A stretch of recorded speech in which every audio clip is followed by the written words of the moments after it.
Chief Minister of Tamil Nadu, Thiru M.K. Stalin sir, for inviting all of us to this very important meeting.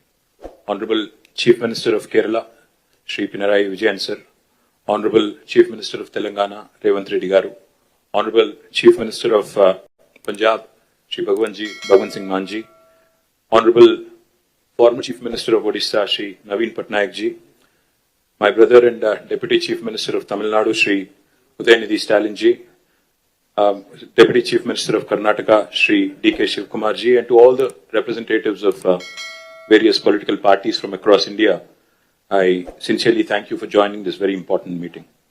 I come from Telangana and I represent the Bharat Rashtra Samithi, which has led a movement for 14 years for the formation of Telangana under the leadership of our leader, Shri K. Chandrasekhar Rao. When Mr. Vijayan spoke about tyranny of majority, sir, we understand what exactly it means to come out of a larger setup and create a small state.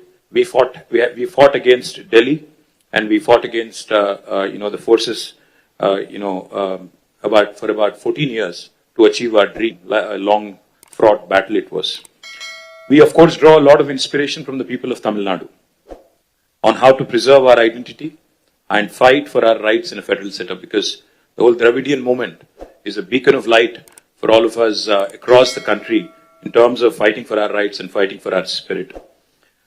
We of course also are aware that the 5 South Indian states are at the receiving end, as was enunciated by Shri Vijayan ji, Shri Revanth Reddy ji, and also eloquently by D.K. Shivkumar ji, of the union government's policies. Despite demonstrating robust growth across sectors, these states have been victims of apathy and discrimination. Let me remind all of us, we live in the world's largest democracy, India. But democracy should not become a mobocracy. We cannot let numbers dictate terms, we cannot let numbers dictate policies. While any true federal government would incentivize high-performing states, we have a dispensation today in India that rewards laggards and penalizes achievers. South Indian states, we all know, have been pioneers in administration, in education, in economic production, yet we are penalized with reduced political power. This is not just an imbalance, but it is a political and fiscal centralization that is looming large. History will not forgive us if we do not speak up, because this is the time I think we have to unite. We have to fight against this fundamental inequity. We also need to remember those who have contributed significantly cannot be penalized, cannot be discriminated against. Despite contributing to 36% of India's GDP from the 5 southern states, we are receiving smaller share of central resources, which is also raising a huge concern on fiscal centralization. Delimitation will also create a situation where fiscal resources will also be centralized, much to the chagrin, much to the detriment of South Indian states. If we allow this to continue, I fear that as South Indian leaders, we will be doing a great disservice to our future generations. So history will not forgive us, let me repeat, if we do not speak up now. Discrimination against the South is not a new phenomenon. However, it has reached an alarming proportions in the last 1 decade. From forcible imposition of Hindi to projects like bullet trains only being confined to the northern part of India, union government's initiatives are clearly discriminating against the southern states. To make matters worse, the BJP-led union government is now attempting to implement delimitation on basis of population, adding insult to injury. I'd like to begin by quoting a renowned jurist who once famously said, "A true federation does not allow any region to dominate another, nor does it permit the dilution of democratic representation based on transient factors." So if Lok Sabha seats are increased on population basis, it could prove detrimental not just to South India but also to our friends from Punjab. If not approached cautiously, if not approached with utmost caution, this could impact India's federal balance and heighten regional disparities. We all are Indians first, and then I think we have sub-regional identities, and we cannot have that be challenged. India is not a collection of administrative units. It is a pluralistic, ethno-linguistic union of states, where unlike any homogeneous composition like China or Russia, we certainly are not against money being given to lagging states or backward regions. But the fact is, we are not against money of central government going to some states, but we are against hegemony. We are against this superior feeling that, one region is above another. As we are all aware, as was mentioned by all the leaders here, the freeze on seat allocation happened in 1971 after the census. Then the South India effectively started controlling population. Of course, we all know the story. Now today, we are about 24%, as was pointed out by Telangana CM. But North, the percentage of population has increased, and my brother gave a very nice presentation on what will happen if we go on with the population basis. The only point I would like to make here, if seats are redistributed purely on pro rata population basis, states that have failed to control population will be rewarded, as was put eloquently by Vijayan sir. This is a perverse reward for somebody who has not performed and for somebody who has diligently followed the guidelines of Government of India. Punishing us with reduced representation is certainly discriminatory. India's democracy must be built on progress, governance and economic contribution, not just population. A fair system should reward progress and encourage development in lagging regions. If India has to become a superpower by 2047, 100 years after we achieved independence, we must empower those driving the growth, not silence them. We must empower those who have done well over the last 7 decades and not punish them. Why do we not trust the words of Union Home Minister who says it will be pro rata and nobody will lose representation? I'll give you a classic example of Telangana. When the new state of Telangana was formed in 2014, we were given a promise in the State Reorganization Commission that the delimitation exercise will be taken up in both Telangana and Andhra Pradesh, and the number of seats in Telangana would be raised, MLA seats, that is, assembly seats, from 119 to 153 in Telangana, from 175 to 225 in Andhra. 11 years since then, and it's an act of the parliament, but no action has been initiated because it is inconvenient for BJP to increase the seats. Where it is convenient for them in Jammu and Kashmir and Assam, they've gone ahead and conducted delimitation. Where it is inconvenient for them in Andhra and Telangana, they've kept it aside. Why do we not trust them? Because, their action, their history speaks otherwise.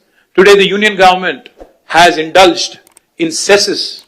They've come out with cesses, a formula which basically deprives the states of devolution, of a rightful share in devolution. It's a constitutional right. Therefore, we have apprehensions. Therefore, we have a lot of doubts about the center's intentions. But I also would like to propose a few possible suggestions towards solutions. If the central government is determined to proceed with delimitation, I think as Stalin sir put it, fair delimitation is the ask. It should be fair, it should be just, and Dr. Baba Saheb, when he put these 3 words in constitution, I think he meant it for situations like this: equality, liberty, and fraternity. Now, if they would want to go ahead and do the delimitation because they have the numbers, then we have to ensure that the current proportion of each state remains as it is. If Tamil Nadu has about 39, is it? 39 and Telangana has 17 with increased numbers also, our percentage should also increase proportionately. And it should not come down, our voice should not come down. If a state currently has 2% of the total parliament seats, even after delimitation, also the state should have 2% share of the seats. As Mr. Mann was pointing out, his numbers will increase technically, but percentage will come down, which defeats the whole purpose. The second suggestion could be, as some people are proposing, a permanent, freeze could be also brought in. We can say that 1971, the census could be the basis and there could be no further increase in the number of seats.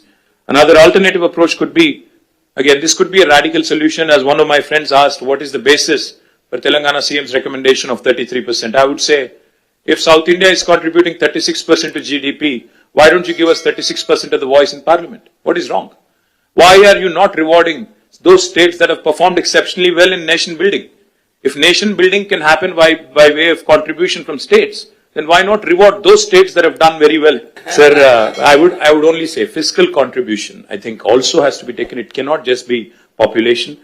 No one can ignore, because since even D.K. Shivkumar Anna mentioned fiscal contribution, let me point out, Telangana is only 2.8% of India's population, but we contribute to 5.2% of India's GDP.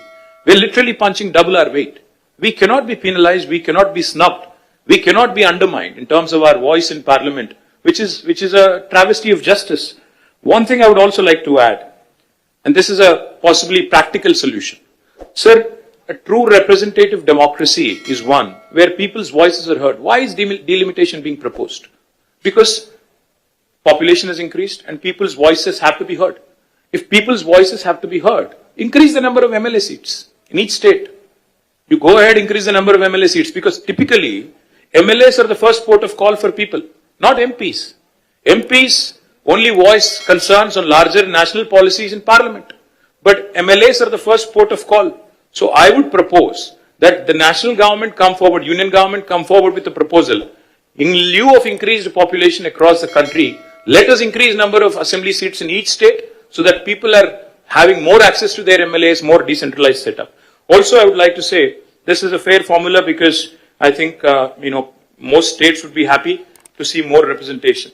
Finally, I would like to remind the union government from this forum, sir, that India is a union of states. Constitution clearly says we are a union of states. We are, like Pinarayi Vijayan sir said, federalism is not a gift, it is our right. So let us remind union government that our founding fathers stitched this great country together with immense grit, determination and tenacity. They understood that India is one of the most diverse nations on this planet and therefore thoughtfully incorporated essential concessions and guarantees into our constitution to build a strong foundation of mutual trust. Sadly, that very foundation is now being shaken by the current regime in New Delhi. Political representation for states in the Lok Sabha is a crucial and a very deeply emotive issue. The union government cannot be callous. They must not take any hasty steps without broad and inclusive consultations involving the people, political parties, state governments, independent activists, people's organizations and civil society groups as well. India has just completed 75 years of its existence. Our national leadership should strive to heal the old wounds rather than create new ones. Union government should act like a big brother, not big boss. As a renowned scholar and statesman once said, the federal structure of India must ensure that no state, however small or large, it could be Manipur or it could be Uttar Pradesh, feels neglected in governance. Finally, cooperative federalism will make India stronger. Stronger the states, stronger the country. Cooperative federalism will make India stronger, not coercive federalism. Jai Telangana, Jai Hind. Thank you, Stalin sir.